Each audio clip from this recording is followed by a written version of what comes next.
Hello everyone, welcome back to the Gallagher Shots YouTube channel and podcast. I'm joined by Mr. Stephen Best, and we're here with a little special something.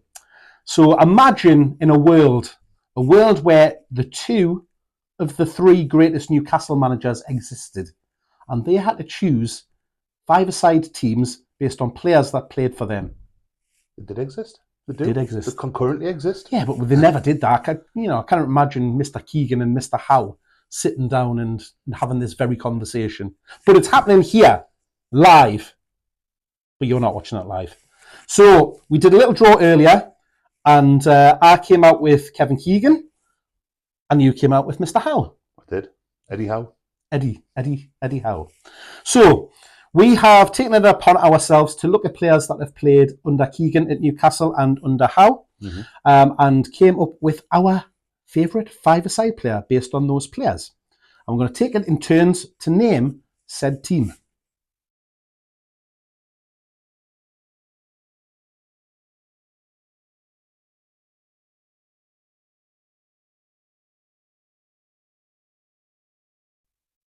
Besty, would you like to go first or second? I really don't care.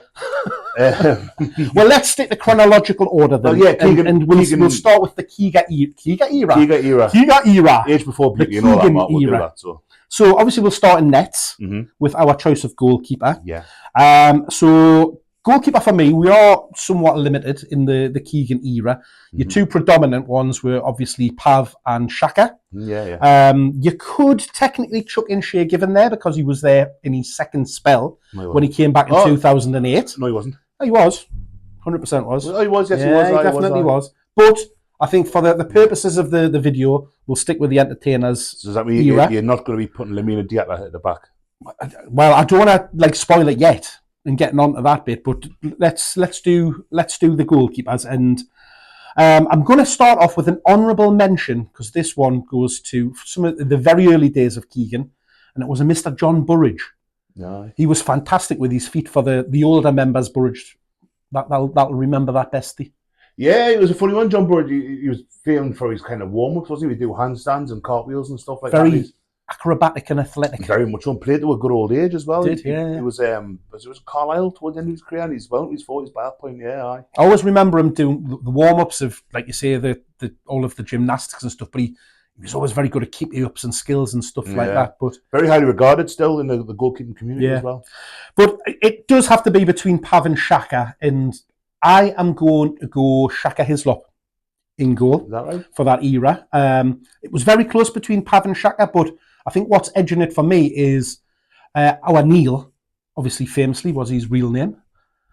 Yeah, that's right. Was he a rocket scientist or some sort of NASA employee at one point? Well, I don't know about that. A fiercely intelligent man. Is that not Neil Armstrong as opposed to Neil Shaka Hislop? Maybe that's where you're getting confused. But yeah, he did actually start his career as a striker. So I've got a cunning plan here. Is that when you got your goalkeeper, I'm going to play rush keeper. I mean, that's not allowed in five-a-side. I'm making the rules up here. I think Shaka, good with his feet, given half a chance, he'd be able to come up with defender and drop back and cover him. I reckon he'd rifle one in. So you're playing Rushy Spider? So I'm going to Hislop. As a man who played a lot of five-a-side, Mark, this isn't how five-a-side works. So Shaka for me, very good shot stopper, primarily as in his goalkeeping skills. Going to be good for, obviously, five-a-side with the smaller goals, but equally, I think better with his feet than Pav was.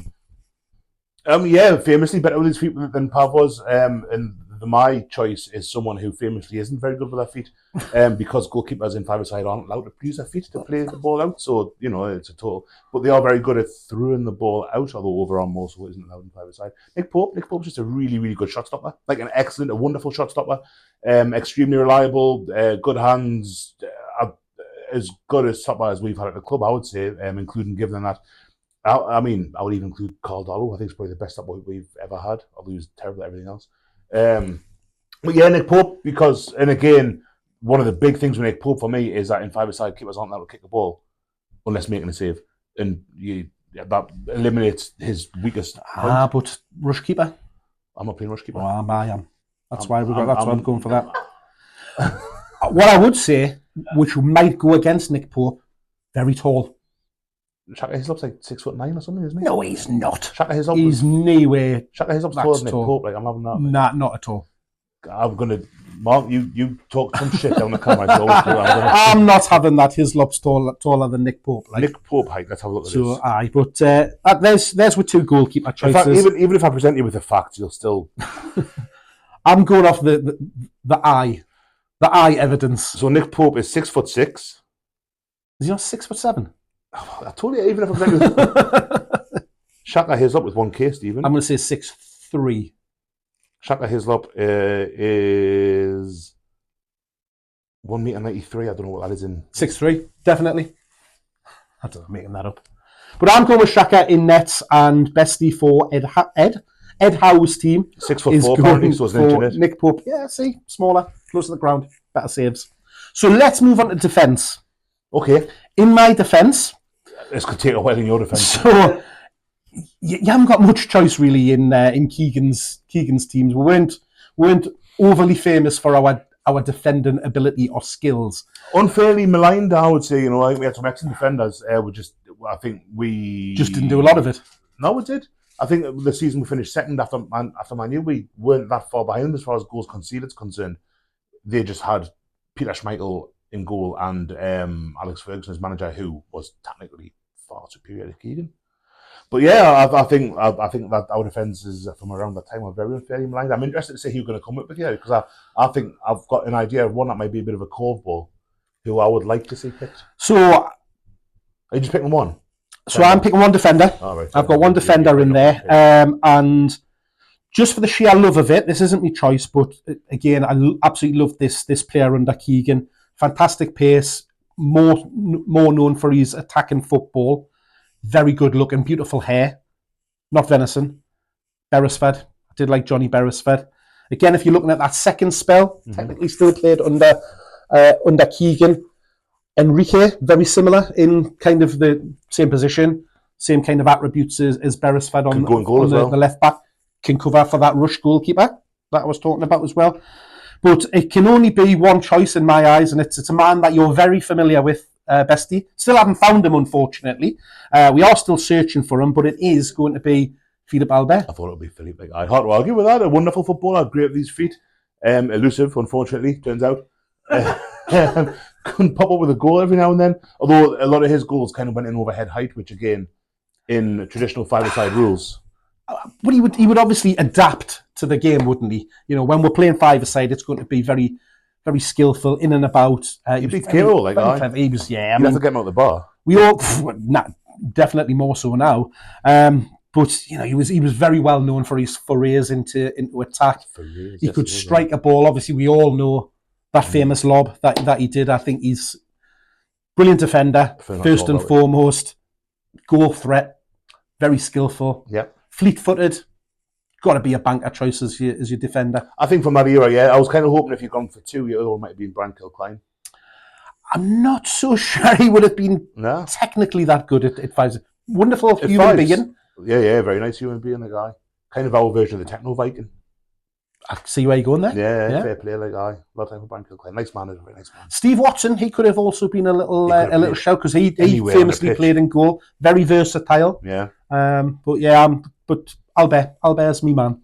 Fair play, yeah. I think under the Keegan, as you say, as much as I thought Dan Peake was a good player. Steve Howe, you could have had Warren Barton. Yeah. Beresford, yeah. Even if you were going to include his second spell, who do you have at centre half there? Basong. I liked Abby Bay though, right back. Wasn't there a long time, but Hot Tiger as well. He famously Hot Tiger, yeah. Well, Swiss lad, aye. Yeah. So it's my turn now, isn't it? I'm going to go with one defender as well. I'm assuming it's going to be in a very similar mould to Mr. Albert. I don't think he's got a tash. Actually, at one point, I think he's got a tash now. If it's the same player I'm thinking of. I've not actually decided yet, so I've not really put much thought into this. If I'm honest, I've been busy. But yeah, like you're looking at Nick Pope's defenders. Oh, look at this, Mark just walked in, destroyed half the lighting.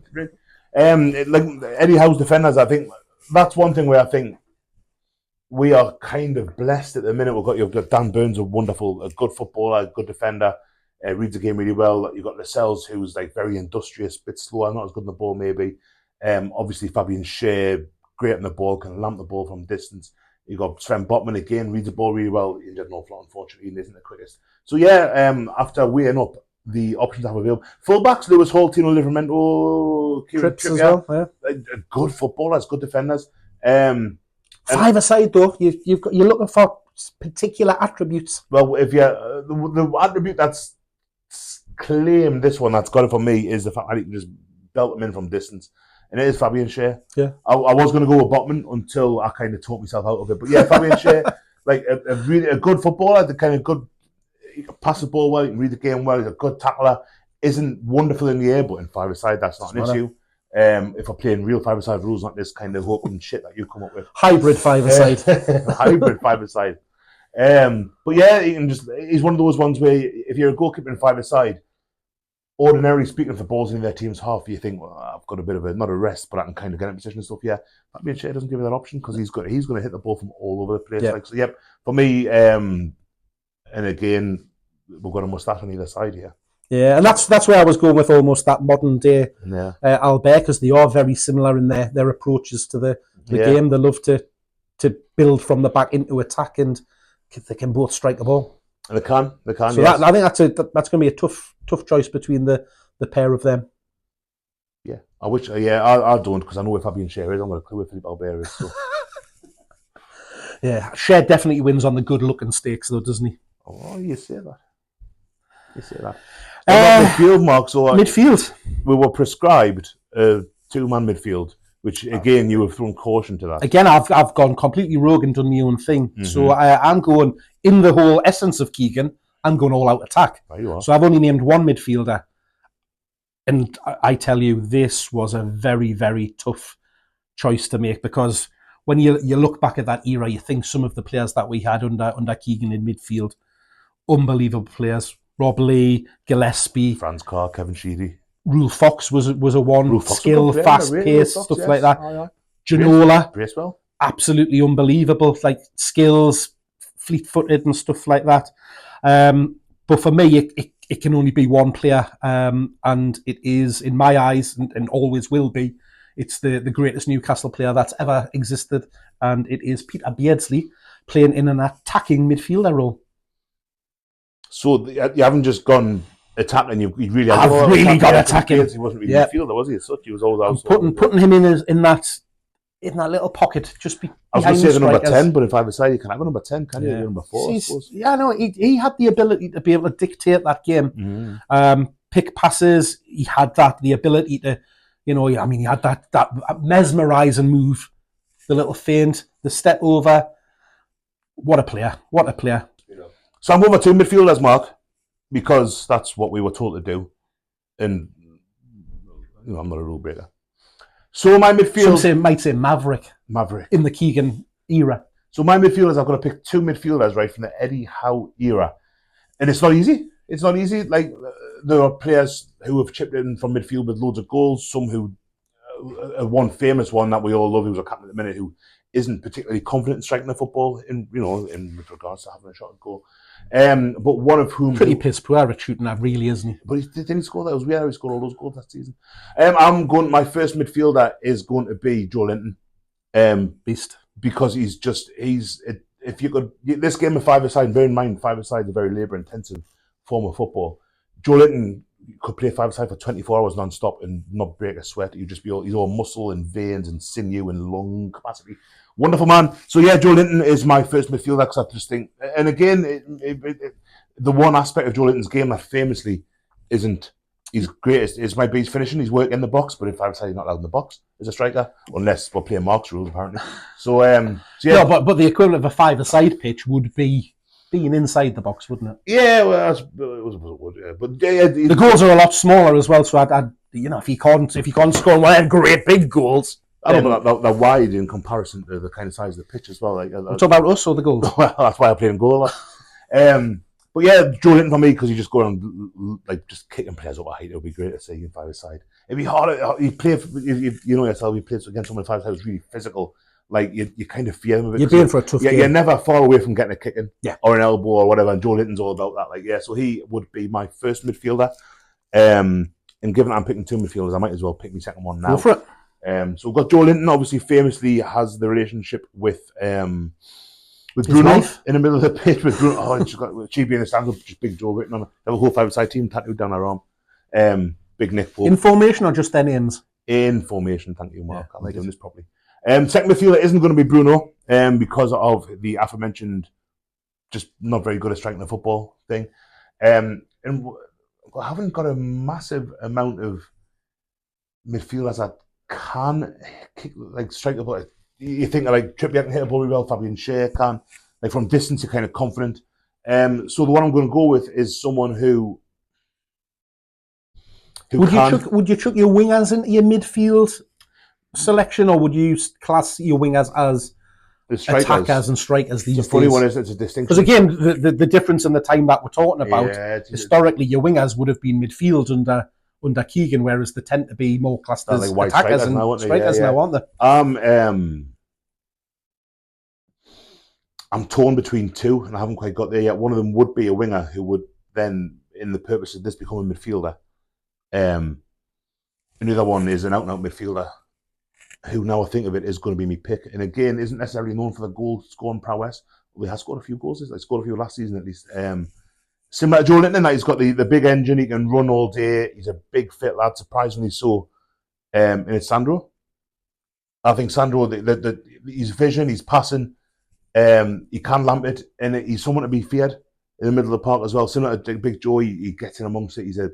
I bet he's a bugger to play against on the quiet, but he's surprisingly quick. Technical. Very technical, very good. But surprisingly athletic as well. So yeah, my midfield is comprised, Mark, of Joe Linton and Sandro Tonali. And I've got one pick left.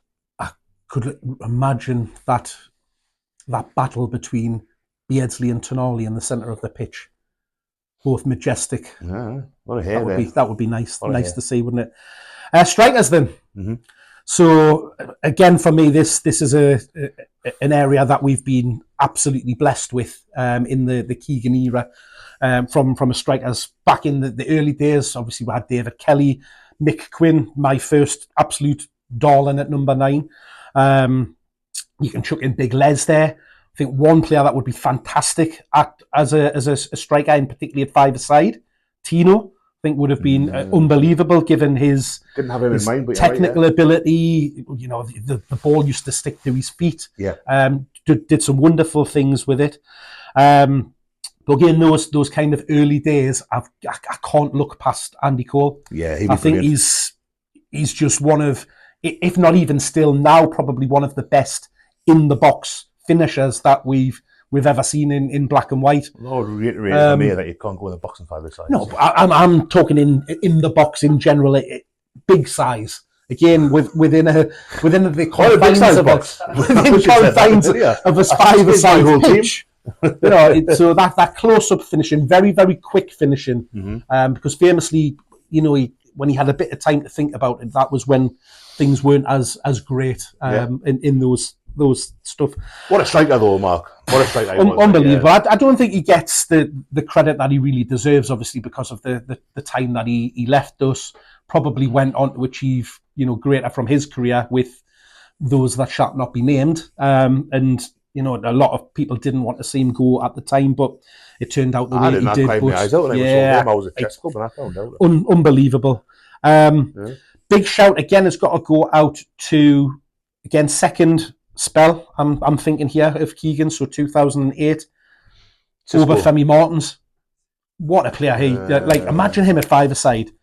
Again, from the reasons that you were talking about, Joe Linton, the power, strength, pace, and my God, could he hit a shot? Yeah, he'd score some absolute rakers in five-a-side, wouldn't he? He'd be bullying Schär all over the place. I could see him doing that.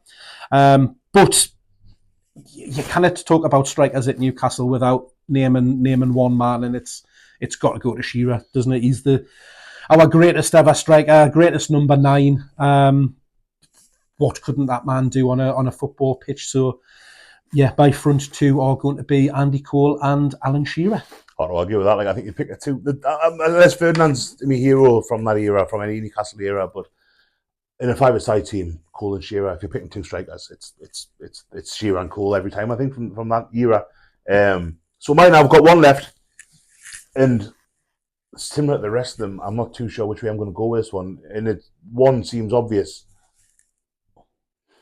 but I think I'm going to go with the obvious one. But I am going to mention from the Eddie Howe era, not Chris Wood. I'd have two in mind, and I would go back to my previous comment about whether or not you, God, and this really pains me to say, but whether or not you would include wingers in that striker bit. Well, I was thinking that one of the options I was thinking when I was thinking about two midfielders was the bloke I'm going to pick as a striker, because he has played on the wing a little bit. Not the Steve Bruce days that were mentioned earlier where Miggy was up front. Miggy, there's a thought. I jest. I obviously the two strikers that we've got at the club, I'm hard at the club because one's just left today. Under Eddie Howe, discounting Chris Wood, who I thought did a pretty good job, but he's never going to be in this kind of setup. Callum Wilson and Alexander Isak. Wilson obviously just left the club, kind of mired by injuries, but what a striker he was, and he's at his best. The only thing that kind of precludes me a little bit from picking him in this is that I think a lot of his best work was pre-Howe. I think the stuff under Steve Bruce that season, he was brilliant. Don't get us wrong, that half season under Howe after the takeover and the season that will finish for the Champions League, in the Champions League places for the first time, 22-23. He was brilliant. Him and Isak kind of dovetailed quite well, and similar to Given and Harper almost 4 years ago under Hullett. I thought Wilson was a massive part of that, but I do think that when I think back to his best moments for Will, a lot of them were pre-Howe, whereas Howe bought the Isak, and you just can't not pick Isak. The kind of invention with his feet. I think I'm right in thinking that the fastest Premier League goal of last season was scored by Isak, or the hardest against Liverpool at home. I think that shot, yeah. I think that was the hardest shot, yeah, or the hardest goal anyone scored last season. Yeah. So he's got that the power of shot, the kind of with not much backlift. You think of the goal he scored, he made for Jacob Murphy against Everton, where he danced down left hand side, the quickness of his feet and the speed of thought. Similar to Andy Cole, I would say that. Yeah, so I was just thinking, particularly the backlift comment. Yeah, again, similar to Cole, I think he does his best work instinctively, rather than I think we saw a couple of times last season where he was 2 on goal 1-on-1 and just made the wrong decision. I think it happened 3 or 4 games in a row as it happens. But when he's on form, he's a phenomenal footballer, and he's one of the best strikers in the world at the moment. Maybe the best. I mean, there's an argument to be had there. So I can't not pick him on that basis. Now, Callum Wilson's unlucky because I think Callum Wilson would be brilliant in the kind of same mould as Joe Linton and Tonali, in that he would kind of rough your defence up quite a bit, whereas Isak doesn't have that so much. Mm-hmm. And I think that is a big part of five-a-side, and that's one of the reasons I was kind of erring towards Wilson a little bit earlier on, in that he's a very physical man, and you could see him kind of, he'll be a nightmare to defend against. But yeah, I think that it's got to be Isak because he's Alexander Isak. Fair shout. I think it's as you say, probably the obvious one in there. But there you have it. That is our 2 five-a-side teams. So let us know in the comments what you think about our teams. Who would you choose? So if you were looking at the Keegan era, what would your five-a-side team be? And from your current batch of players that have played under Howe, what would you have chose? Let us know. Let us know how we've done. But there we are. This is the content that is available exclusively to our members on early access. So if you do want to become a member and get access to these types of video, you know what to do. But that's it from us. Thank you. Mark, I've got a really sweaty hand, but I will. May the best man win.